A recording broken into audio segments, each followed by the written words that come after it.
Welcome back to Market on Close. I'm Alex Coffey. With equity markets sort of limping into the final turn, we're going to look elsewhere. No one better to help us with a commodity check than Phil Strebel, Chief Market Strategist for Blue Line Futures. Phil, happy Friday. Thanks for joining me. Let's just go around the horn here. I'll throw an asset class to you. You give me some thoughts. Let's start with a big one. That's gold.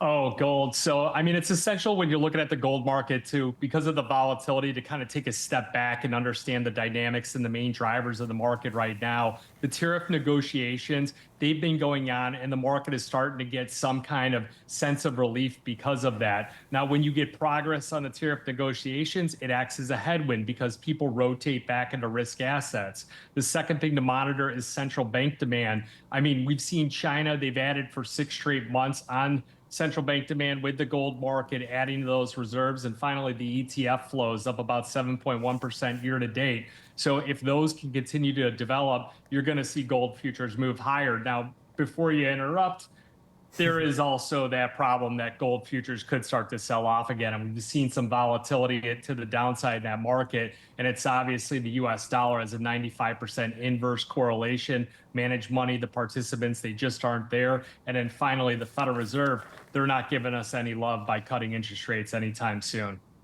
Yeah, gold is a tough one, right? From a trading standpoint, it's like a heartbreaker. But from an investment standpoint, it always just seems sort of like that break glass, all-weather asset, and it's certainly performed that way as of late. So it's a tough one. Let's talk the dollar, because the greenback's typically a risk-off asset as well. But in some ways, it's been the culprit of the risk as of late. What are your thoughts on the dollar?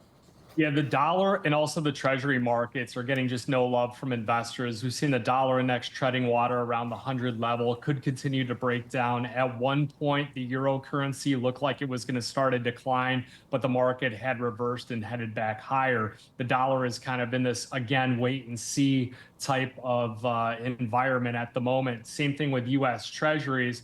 We're seeing no buyers from foreign investing. It seems like there's a foreign investment strike going on right now. So because of that, treasury yields are starting to remain at elevated levels, and people are just looking for other safety and other assets. Yeah, let's talk about treasuries for a sec, building on that conversation, because I think one of the traditional, long-only risk-off plays is, yeah, you can move into utilities or staples or lower beta equities if you're equity only. But it's also to get treasury exposure, particularly the long end of the curve has been that risk-off asset, whether you're a trader or an investor. But you just haven't seen it perform that way. In fact, during the height of the uncertainties a month ago, I mean, I would point to the bond market as the scariest one. We saw, ZB go from like 122 to 111 in like 2 days. What do you make of how the long ends performed, and does it make sense to you?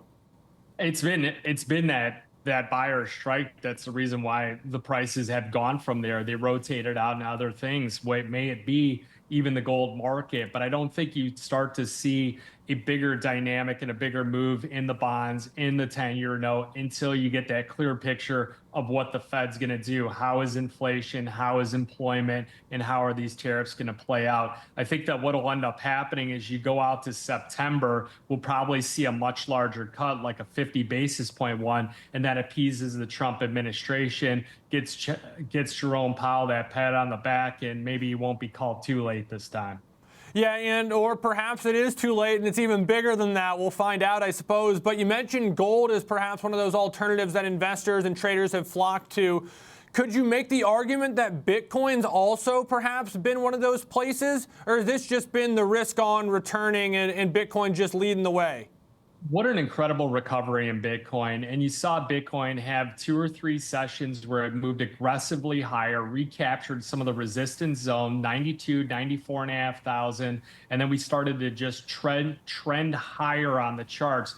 And I think it was that trend higher where some of the money, because a lot of people with this uncertainty about a recession and things like that, they really tightened up their belt. They weren't investing in the market. They weren't really chasing with FOMO, adding to things. And there's questions surrounding AI, investments, things like that, the chips and everything else. So people were sitting with cash on the sidelines. They don't want to go into treasuries. Gold prices are too high. They've got comfort in Bitcoin because of the fact that they've speculated it before. And it's one of those assets when you turn the tide on the economy. It's one of those things that really takes off, just like the industrial metals. And I think that's where people went to first.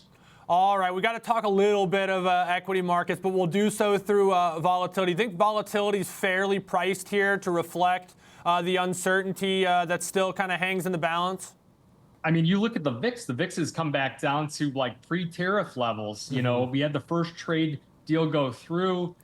It gave the markets, they allowed them to find some kind of relief. I think we've got some pocket resistance on the S&P from 5,700 on up to 5,750. That support is 5,550 down to 5,500. If we can close over 5,750, I think that we're going to see another move to 5,800 and even 5,900 as resistance. Resistance up there, if it could break there, we're talking all-time highs again. So we'll have to see. I think that we're in the re-examination phase of where the economy's at. It's a period of choppy trading, but I think that we'll get some stable growth from here, and that's where the climb back, and that's where things unfold positively to the upside.